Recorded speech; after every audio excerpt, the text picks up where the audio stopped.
भारतीय शेयर बाजार में हाल ही में आई भारी गिरावट ने निवेशकों को हिलाकर रख दिया है। जनवरी 2026 में बीएसई सेंसेक्स और एनएसई निफ्टी 50 में जो तेज गिरावट देखी गई है, वो पिछले कई महीनों में सबसे बड़ी गिरावट है। आइए समझते हैं कि आखिर क्या हुआ और क्यों हुआ। 20 जनवरी को बीएसई सेंसेक्स में 1066 पॉइंट्स की भारी गिरावट देखी गई, जो 1.28% की गिरावट है। सेंसेक्स 82,180.47 पर बंद हुआ।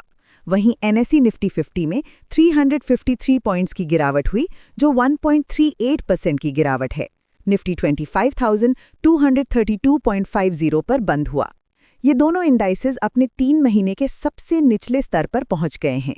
इस गिरावट का सबसे बड़ा नुकसान ये हुआ कि बीएसई में लिस्टेड कंपनीज का total market capitalization 9,86,000 crore rupees घट गया।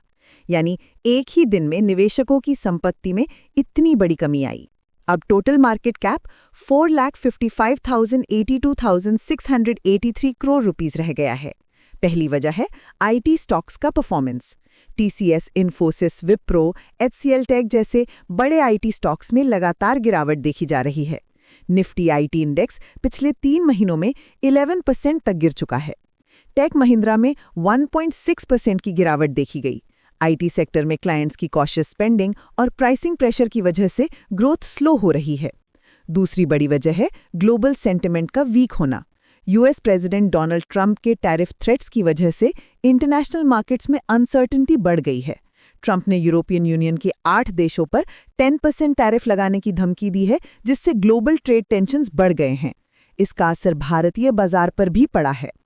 तीसरी वजह है फॉरेन इंस्टीट्यूशनल इन्वेस्टर्स यानी एफआईआईज का लगातार सेलिंग। जनवरी में एफआईआईज ने $3 बिलियन के इंडियन इक्विटीज बेचे हैं, जो अगस्त के बाद सबसे बड़ी मंथली आउटफ्लो है। 20 जनवरी को अकेले 32.63 बिलियन रुपीस के शेयर्स बेचे गए। ये लगातार चौथा सेशन था जब एफआईआईज नेट सेलर्स रहे।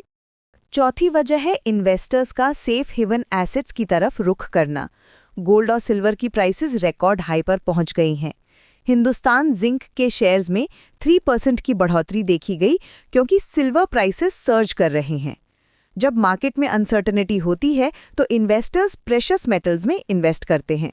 पांचवी वजह है टेक्निकल इंडिकेटर्स का वीक मार्केट स्ट्रक्चर सिग्नल करना। मार्केट ने 20-डे सिंपल मूविंग एवरेज सपोर्ट को ब्रेक कर दिया है। निफ्टी ने अपने राइजिंग चैनल के लोअर बैंड को ब्रीच कर दिया है। टेक्निकल एनालिस्ट्स का कहना है कि 25,880 के नीचे ट्रेडिंग होने से ट्रेंड डिसरप्शन हो सकता है। छठी और आखिरी वजह है इंडियन रुपी का वीकनिंग। रुपी 90.98 पर डॉलर पर पहुंच गया है, जो प्रीवियस क्लोज के 90.91 से वीक है। वीक रुपी से फॉरेन इन्वेस्टर्स को नुकसान होता है और वे इंडियन मार्केट से पैसा निकालते हैं। सेक्टोरल परफॉर्मेंस की बात करें तो सभी सेक्टर्स में गिरावट देखी गई। रियल्टी इंडेक्स में 5.21% की सबसे ज्यादा गिरावट हुई। Auto, IT, media, metal, PSU bank, pharma sectors में भी 1.5 से 2.5% तक की गिरावट देखी गई।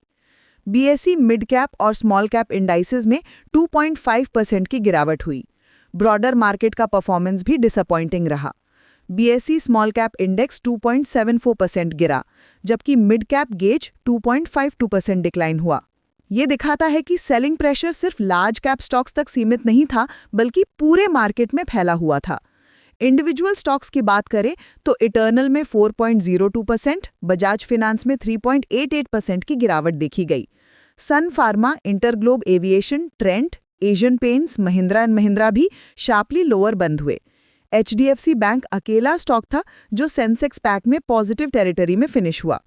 मार्केट एक्सपर्ट्स का कहना है कि ये गिरावट किसी एक फैक्टर की वजह से नहीं, बल्कि मल्टीपल नेगेटिव डेवलपमेंट्स की कॉम्बिनेशन से हुई है। Disappointing corporate earnings, sustained FII selling और अनसर्टेन ग्लोबल बैकड्रॉप ने मिलकर रिस्क ऑफ एनवायरनमेंट क्रिएट किया है। आगे की आउटलुक की बात करें तो टेक्निकल एनालिस्ट्स का कहना है कि जब तक निफ्टी 26,000 के नीचे ट्रेड करता रहेगा, वीक सेंटिमेंट कंटिन्यू रह सकती है। मार्केट 25,700 से 25,600 के लेवल्स तक जा सकता है।